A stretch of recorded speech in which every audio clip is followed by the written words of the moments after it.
Hello everyone, welcome back to another video on the channel. This video will be talking about Kerbal Space Program 2. And you may have seen the title. I said this game was very disappointing. And to anyone out there who likes this game, I'm totally okay with you liking this game. I honestly wish I liked this game. If you like this game, I don't want to ruin that for you. That's a great thing. But I think the first KSP is much better than this one. Now, why do I think that? I have a few points of why I think that. First of all, the physics are just terrible right now. They don't work properly. Crafts don't separate properly. We don't even have auto strut right now.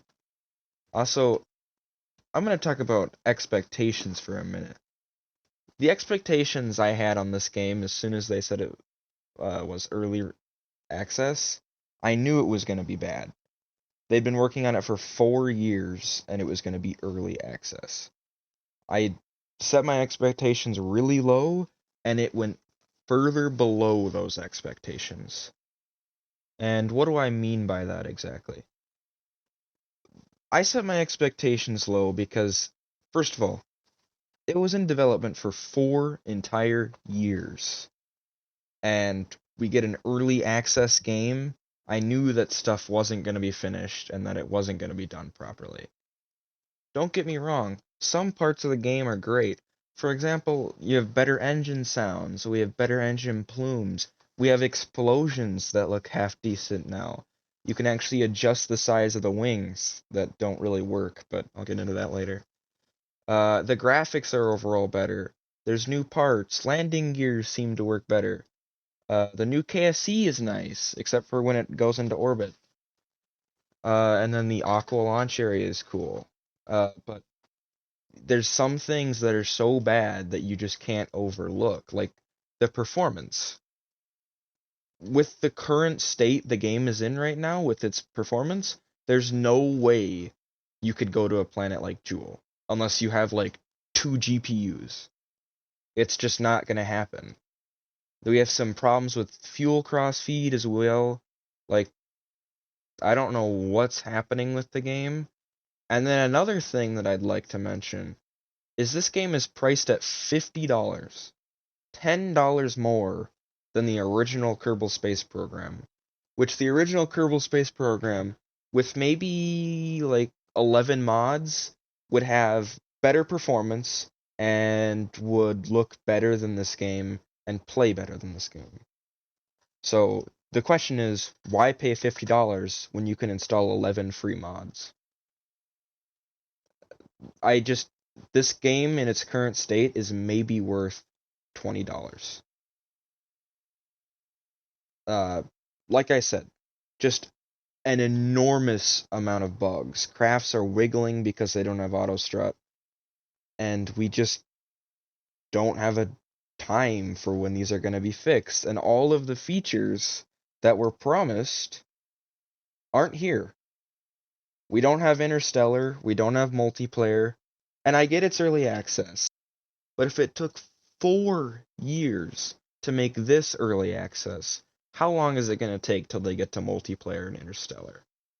They're going to give us a quick time frame, and then they're probably going to delay it. Now, to the KSP developers, if you're watching this, I'm not trying to say that I could do better than you. Obviously I couldn't, and most people couldn't do better than what you did.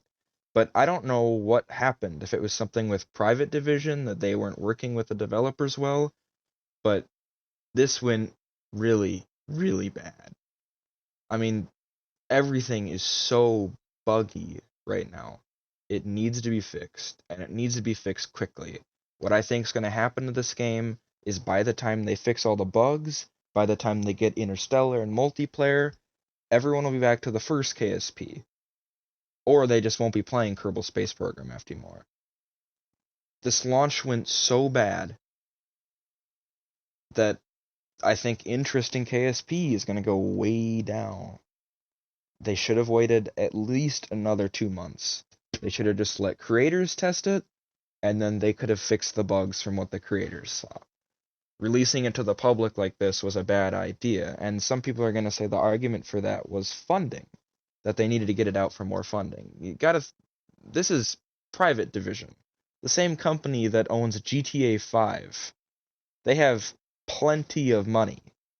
They can afford to wait a little bit longer, and then they can price the game at 60. So, what happened is my question. And, like I said earlier, if you like this game, just let me know how you're enjoying it and what it's like to play the game. Maybe you haven't experienced as many bugs as I have. But that's why I'm hesitant to release any KSP2 content on my video besides what you're seeing here. It doesn't seem like it's ready to be played yet, and I don't even know if my computer can run it and the recording software properly while I'm running it. This is a different recording software that isn't as good as my current one, but it takes up less data. So, I don't know. Their performance specs were way off. It takes way more GPU power than they said it would to actually play it decently. And I think some people really like the new UI. I really don't like the new UI. You can't really see the numbers of degrees on it. But let me know how you guys think about this game. Um, if you think I'm wrong, let me know. I'm always open to feedback. But anyways, in the meantime, thanks for watching. I'll see you in the next video. Bye for now.